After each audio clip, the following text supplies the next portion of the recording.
Our next speaker is Ángel Mas from ACOM. And again, ladies and gentlemen, if you want to know a little bit more about him, please go on the QR code so you will know exactly who that wonderful man is. He will speak us about Spain and what is the exact situation about Samidoun and Masar Badil in his land. Thank you, Ángel. Thank you, Pat, and good afternoon. I stand before you today to expose a grave and growing threat to public security in Spain and to the well-being of its Jewish minority, but as well to the safety and democratic integrity of all European citizens. This is not an abstract concern. It is an urgent reality. The organization Samidoun, particularly its Spanish branch, which is one of the most active internationally, has well-documented ties to terrorism.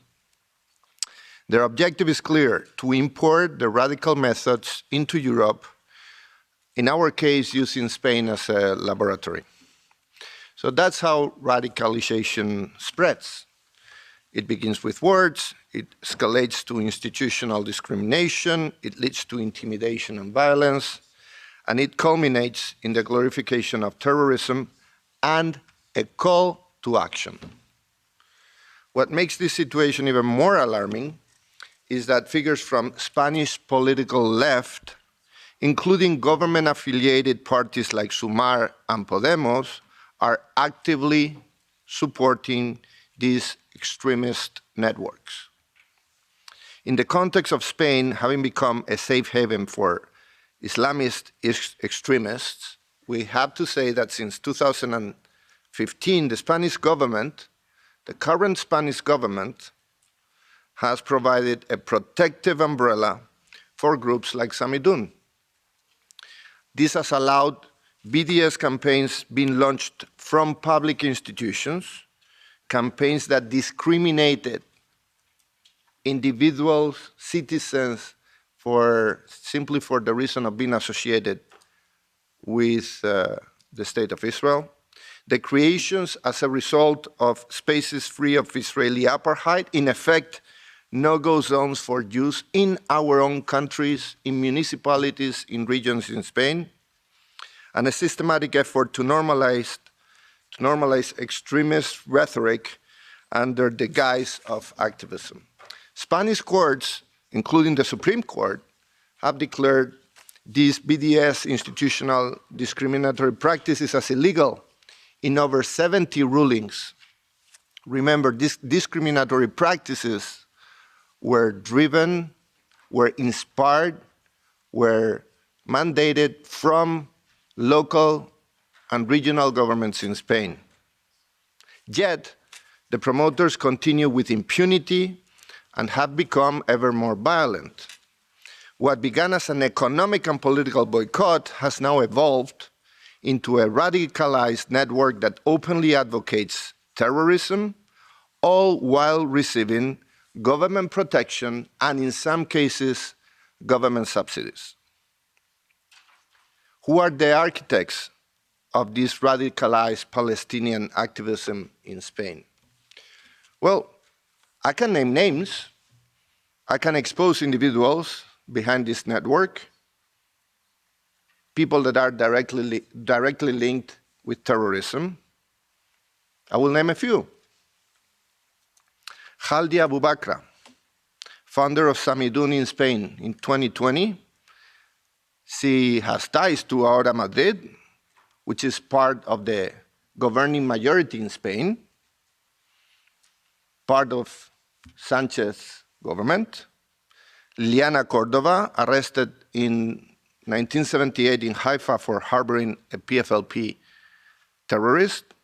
Daniel Lobato, co-founder of Unadicum, a group that is openly anti-Semitic, yet receives millions of euros in public subsidies despite promoting that violent ideology.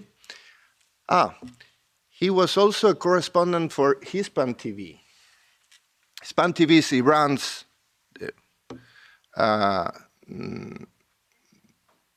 Iran's propaganda channel in the Spanish-speaking world, who was also an employee of Hispan's TV, Pablo Iglesias, then vice president of the government of President Sanchez. And all the members of his party were also employees of Hispan TV. And Podemos was, as a result, funded with the Islamic Republic of Iran's money. And that was the way Iran meddled into Spanish politics, quite directly. Manuel Pineda, well known in this House, former member of the European Parliament for Unidas Podemos, part of the governing legislative majority of President Sanchez, an activist in Gaza with direct ties to Hamas, Judith Rodriguez, Samidun's representative in Lebanon, with links with PFLP and Lion's Den. Maheb Dipsy, oh, this is a good one, European representative of the PFLP, self-admitted, a terrorist organization in Spain, yet he moves, not only he moves freely in Spain, he moves freely under the protection of the Spanish government, and he participates in events organized by parties that form the majority, parliamentary majority of President Sanchez. Musa al-Basir, arrested in Israel for attempted assassination as part of the PFLP. Baha al-Khattab, that operated tunnels in Gaza. All these are the Samidun and Masar Badil activists in Spain under the protection of the government and its left-wing allies. Samidun and Masar Badil, are we talking the same? It's a coordinated terror network. We can speak about Samidun, we should speak about Masar Badil, because it's critical to understand that Samidun is not an isolated entity. It is part of this alternative Palestinian revolutionary path movement linked with Masar Badil. Masar Badil does not just support violence. It explicitly calls for the destruction of Israel and the exportation of terrorism to Europe. Samidun serves as Masar Badil's operational arm in Europe, recruiting followers and spreading their ideology. Their leaders, like this Khaldia Abu Bakr, ensure that Masar Badil's radical agenda translates into real-world actions. This is Masar Badil in their own words. We must commemorate the glorious October 7 as a victory for our people and the resistance. Palestinians have the absolute right to resist by any means necessary, including armed struggle. And the open glorification of terrorism, this open glorification of terrorism, directly violates the Spanish Penal Code. Yet, it continues happening. There's a direct call to violence in Spain going on. And this is not just online rhetoric. It is being actively promoted in Spain's streets and institutions, and it threatens not only Jewish communities, but also the broader Spanish population. In October 7th, something horrible happened. As it was happening, members of the Spanish government were glorifying online what was happening.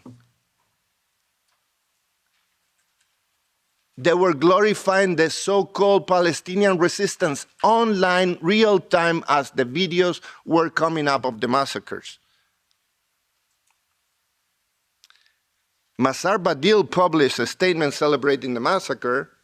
Yes, in October 10th, they justified the kidnapping of Israeli civilians, including babies, calling it the detention of settlers. But also in the streets of Spain, in October 9th, 2 days after October 7th, a pro-terrorist rally in Madrid, in Puerta del Sol, was authorized by the Minister of the Interior,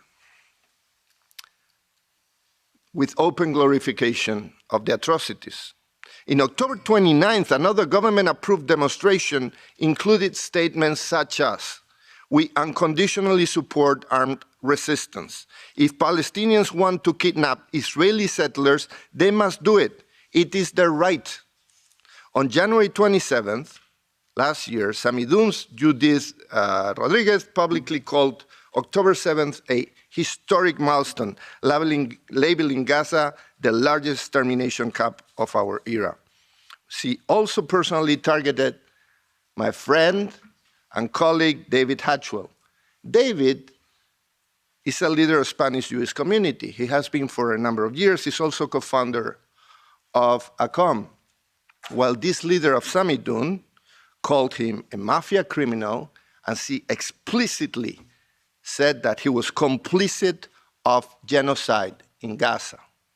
You know what that means when a person with direct personal links to terrorist organizations that have acted on European soil does that?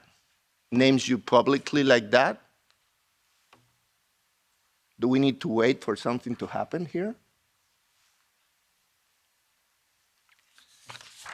It also happened in university.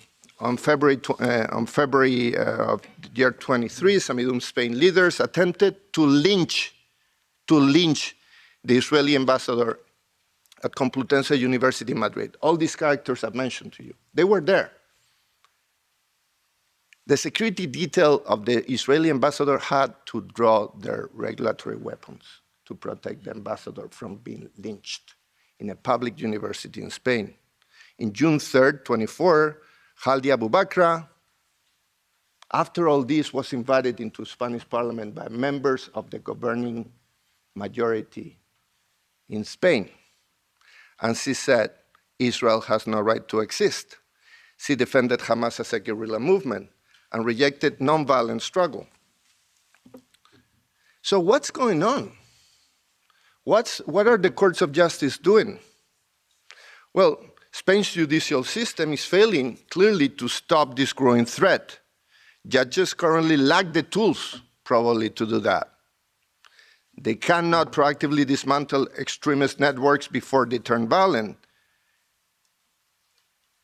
Sanctioning organizations that glorify terrorism without waiting for an attack. Apparently, they cannot hold politicians accountable for supporting designated terrorist groups. But I insist, we cannot wait until words become bullets. The judiciary in Spain needs urgent reform, urgent tools to prevent incitement from turning into action. So this is why I'm here. I'm calling the European Parliament and the European institutions to support us on what the Spanish government under Pedro Sánchez is not only not supporting, but actually promoting. With political backing, these extremists have infiltrated Spanish institutions. They exploit our democracy to normalize violence, undermining the rule of law and endangering all citizens, not just the Jews, all citizens. And they're laying the groundwork for terrorism on European soil that could strike indiscriminately, as we have seen in past attacks inspired in these ideologies all across Europe, not only in Spain.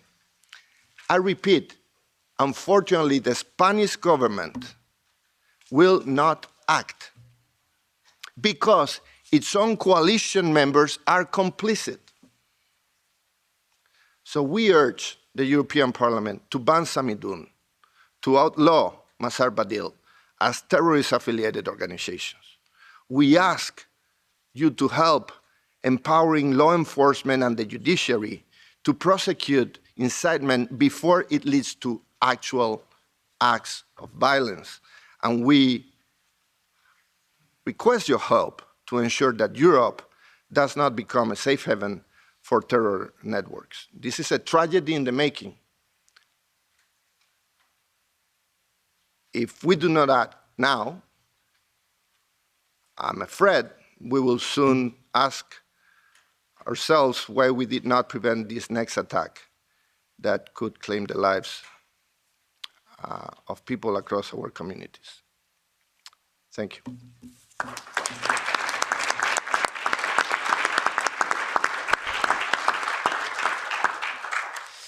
Ooh, I don't know for you, ladies and gentlemen, but I found this speech of Ángel Mas very frightening. Thank you, Ángel, for all these details and your research about who's who. What I take away of what you have said is, unfortunately, I had written down whilst we were speaking, and I was thinking to myself, is law the answer? But obviously, it's not enough anymore, because we know that our judges can take decisions that are not going in the right direction. We have the same in Belgium for other issues, but when you go to court, you never know what's going to be the output. So you said that Spain has a lack of tools, but at least if they could apply the law that exists, maybe the laxism would be less. But I hope we will have a discussion afterwards and that somebody will have good ideas to answer this.